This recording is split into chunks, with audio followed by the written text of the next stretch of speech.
Avec son approche centrée sur l'utilisateur, Citizen One offre une expérience d'utilisation fluide et intuitive qui encourage et facilite son utilisation. Cette vidéo vous démontre la procédure de création de compte. Nous explorerons dans d'autres vidéos les fonctionnalités clés de notre produit, dont le catalogue de services publics, via lequel le citoyen peut accéder à différents services gouvernementaux. L'interface de Citizen One est conçue pour être entièrement modulable, autant au niveau de l'apparence que de la navigation. Cela permet de recréer dans Citizen One une expérience client presque similaire à celle des sites gouvernementaux.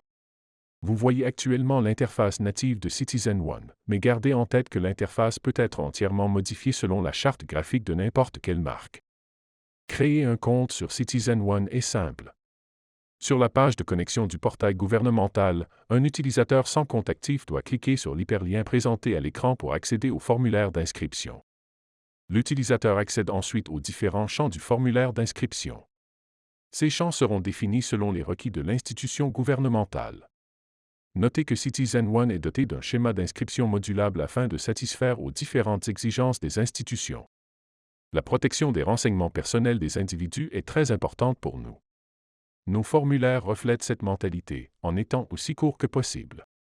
Citizen One adopte une approche progressive en matière de collecte de données personnelles, nous ne collectons jamais d'informations inutiles sur nos usagers.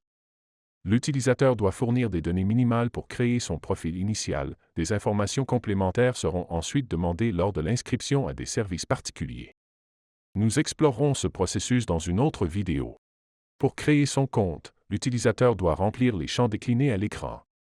Il doit aussi accepter les conditions d'utilisation définies par l'organisme gouvernemental du portail citoyen. Une fois les champs remplis, l'utilisateur doit valider son inscription en consultant sa boîte courriel. Il doit ensuite cliquer sur le lien de validation dans le courriel que Citizen One lui a envoyé pour confirmer son inscription. Cela garantit que seules des personnes réelles s'inscrivent au service. Une fois la vérification complétée, l'utilisateur peut désormais se connecter et jouir des nombreuses fonctionnalités offertes par Citizen One. Cela complète notre vidéo sur la création de compte.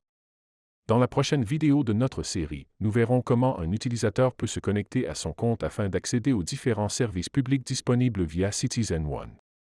Pour en apprendre davantage sur Citizen One, le portail citoyen de confiance à authentifiant unique, visitez notre page de contact sur portagecybertech.com, puis envoyez-nous une demande pour une démonstration plus en profondeur. Notre équipe se fera un plaisir de vous assister. Assurez-vous également de regarder les autres vidéos de notre série.